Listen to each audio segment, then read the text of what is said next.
আসসালামু আলাইকুম সবাইকে। আজকে এখন একটি গুরুত্বপূর্ণ ব্যাপার নিয়ে আপনাদের সাথে কথা বলবো। সেটা হলো যে আমাদের কাছে অনেক সময়ই একটা কমপ্লেন আসে বা একটা প্রবলেম নিয়ে অনেকেই আসেন যে স্যার, আমাদের কুমড়ো গাছে, লাউ গাছে সুন্দর হচ্ছে, লাউ আসতেছে, কুমড়ো আসতেছে, ছোট অবস্থায় থাকতেছে, কিন্তু আস্তে আস্তে বড় হলে সেগুলো হচ্ছে গোড়া থেকে ঝরে পড়ে যাচ্ছে।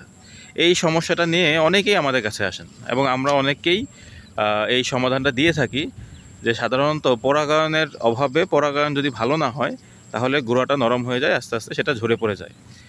আর পরাগায়নের কাজটা কিন্তু মূলত ভ্রমর এবং মৌমাছি করে থাকে, কিন্তু বর্তমান সময়ে আমাদের কীটনাশক বা অন্যান্য পেস্টিসাইডে এত বেশি ইউজ করে থাকি যেগুলো কিন্তু ঠিকমতো পরাগায়ন করতে পারে না। তো যাই হোক, আমরা এই কাকার কাছে একটু শুনবো।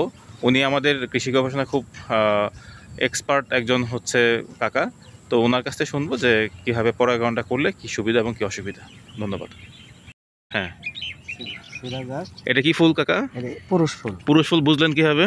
পুরুষ ফুলের আপনার থাকবে না, স্ত্রী ফুলের, যেমন এই যে এটা স্ত্রী ফুল, এটা ফল নিয়ে, এটা ফল নিয়ে জন্মাইছে। হ্যাঁ হ্যাঁ। আর পুরুষ ফুলটা এই যে নিচে কোনো ফল নাই, এটা আমরা পুরুষ ফুল, ওইটা হলো স্ত্রী ফুল। আচ্ছা, এখন হলো পুরুষ ফুলটা এই যে এইভাবে আস্তে আস্তে ছিঁড়বো।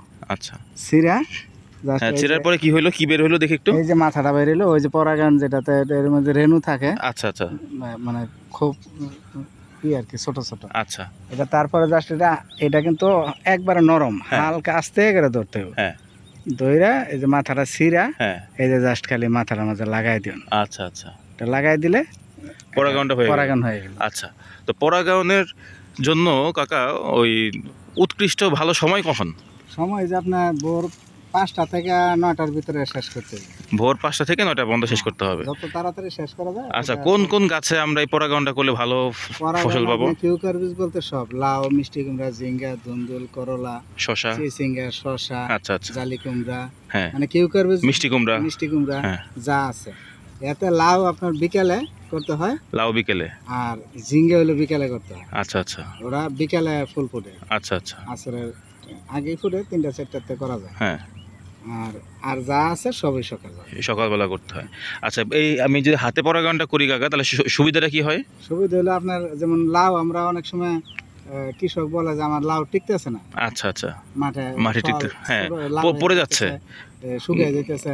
এটার কারণ হলো যেমন ভোমরা, আগে বাংলাদেশে অনেক মধুর পোক আছিল ভোমরা, এই ভোমরার সংখ্যাটা কমে গেছে। আচ্ছা আচ্ছা, কমে যাওয়াতে ওরা যে পরাগায়নটা করতো এটা করা হয় না। এই জন্য আমরা হাতে করলে, যেমন লাউ, করলা, ঝিঙ্গা, হাতে যতটি করবেন প্রতিটাই টিকবে। তবে যদি কোন বলে কিছু মারা যাইতে, সেটা মাছি পোকার লেগা, মাছি পোকা মারা যায়। মাছি পোকার জন্য আমরা কি করতে পারি? ফেরোমন ট্র্যাপ যেটা, হ্যাঁ, ওইটা আপনি দিতে পারবেন। ওটা দিলে তারপরে ফেরোমনটা, পুরুষ পোকাটা যায়, পুরুষ পোকাটা মরবে। হ্যাঁ, স্ত্রী পোকা কিন্তু আবার ফেরোমনে ঢুকবে না। তাদের জন্য আমাদের হলুদ ফাঁদ দেওয়া যেতে পারে। হ্যাঁ, হলুদ ফাঁদ দিলে আপনার দেওয়া যাইতে পারে। আচ্ছা, কিন্তু হলুদ ফাঁদে আপনার ভালো, উপকারী পোকা আর অপকারী পোকা দুটোই মারা যায়। আচ্ছা আচ্ছা, তাহলে আপনার আমাদের জন্য ক্ষতি। তাহলে স্ত্রী পোকাকে ধরার জন্য আমরা কি করতে পারি? আমরা মিষ্টি কুমড়া বাজারে পাওয়া যায়, যেগুলো পাকা কুমড়া চাক করে বিক্রি করে যায়। হ্যাঁ হ্যাঁ, আপনি ওইটা থেতলে, মানে একবারে করে স্ম্যাশ করতে হবে, একবারে না, মানে একটু একটু করে থেতলে।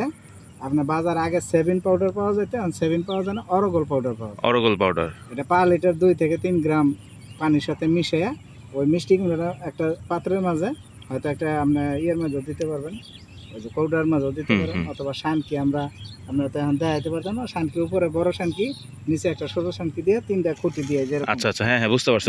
খুঁটি দিয়ে শানকিটা নিচে দিয়ে আরেকটা শানকি দিয়ে ডাইকা তুলে, আর ওইটার মধ্যে ওই মিষ্টি কুমড়াটা দিয়ে জাস্ট অরগুলোর পানিটা উপরে বাসা না, মানে ভিজাভিজি দিয়ে রাখবেন।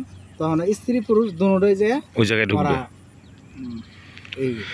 মারা যাবে। তো এইভাবে আস্তে আস্তে আমাদের ওই যখন স্ত্রী পোকার সংখ্যাটা কমবে, আমাদের তো মিটিংটা কমে যাবে আর কি।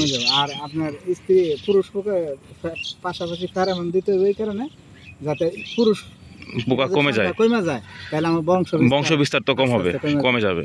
আমরা বিয়ারা থেকে এটা প্রথম, মানে কৃষি গবেষণা থেকে আমরা বাইর করছি। এখন কোম্পানি বিভিন্ন কোম্পানি আছে, এখন কোম্পানি নিয়ে গেছে, এটা হারা কৃষকের মাঝে দিয়ে দিচ্ছে। আচ্ছা, আমরা পুরুষ পোকাটা এই জন্য নিধন করতেছি, যাতে এটা বংশ বিস্তার না করে। হ্যাঁ হ্যাঁ, সেটাই। ঠিক আছে কাকা, অনেক ধন্যবাদ আপনাকে। আল্লাহ হাফেজ।